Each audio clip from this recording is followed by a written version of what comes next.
आहे, अभ्यासक्रम पाहिलेला आहे आणि अभ्यासक्रमानंतर आता फक्त 2 मुद्दे आपले त्या ठिकाणी अभ्यासाचे म्हणजे पाठ्यक्रम त्या ठिकाणी पहा की हे सगळं कशा प्रकारे क्रमवारीत होत जातं याची कल्पना त्या ठिकाणी आहे की ज्यावेळेस पाठ्यपुस्तक त्या ठिकाणी कसं त्या ठिकाणी तयार होतं किंवा आपण ज्याला पुस्तक ज्याला म्हटलं जातं किंवा जे आपल्याला वर्गात शिकवण्यासाठी जे हँड कॉपी दिलेली असते म्हणजे आपण त्याला म्हटलं जातं की टीचर कॉपी ज्याला म्हटलं जातं ती कशी तयार होते याची कल्पना याच्यावरनं आपल्याला येईल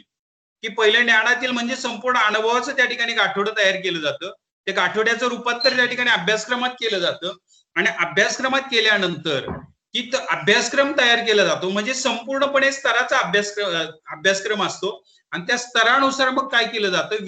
विषयानुरूप त्या ठिकाणी काय केलं जातं क्रमबद्धता लावण्याचा प्रयत्न केला जातो त्या क्रमबद्धतेला त्या ठिकाणी काय म्हटलेलं आहे पहा की हा जो क्रमबद्धता आहे त्यालाच म्हटलं जातं पाठ्यक्रम पाठ्यक्रम म्हणजेच काय तर एका विषयातील असणारे सगळे पाठ आपण असं म्हणूया मग आपण तुम्ही सांगितले की मी मराठीच्या दृष्टिकोनातून तुम्हाला सांगतो की त्याच्यामध्ये कसा क्रम लावला जातो पाठ्यक्रम विषयाचा क्रम कसा लावला जातो पहिलं गद्य असेल पद्य असेल व्याकरण असेल त्या ठिकाणी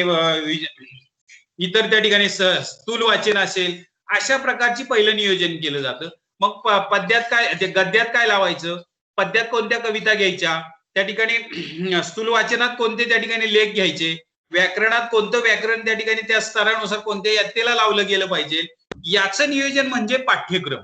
मग हा पाठ्यक्रम तयार झाला की मग त्याच्यामध्ये त्या ठिकाणी हा पाठ्यक्रम आपल्याला त्या ठिकाणी कशावरनं घेतला जातो अभ्यासक्रमात त्या ठिकाणी कोणकोणत्या पद्धतीने सुचवलेलं आहे अभ्यासक्रमामध्ये काय काय त्या ठिकाणी ऍक्टिव्हिटी सुचवलेल्या आहेत त्यानुसार पाठ्यक्रम त्या ठिकाणी तयार करण्याचा प्रयत्न केला जातो आणि त्याच्यात क्रमबद्धता असते त्या ठिकाणी मग आपण प्राथमिक स्तरावर असेल तर अशा प्रकारची क्रमबद्धता नसते तिथे त्या ठिकाणी कविता आणि त्या ठिकाणी गद्य आणि पद्य एकत्र त्या ठिकाणी लावले जातात काही इयत्तेमध्ये आपण पाहिलं तर कविता असेल किंवा पाठ असतील ते एकत्र लावले जातात खालच्या वर्गासाठी व्याकरणाचा भाग एवढा असतो पण वरच्या वर्गात जसं जसं जाईल तसं तसं पुस्तकामध्ये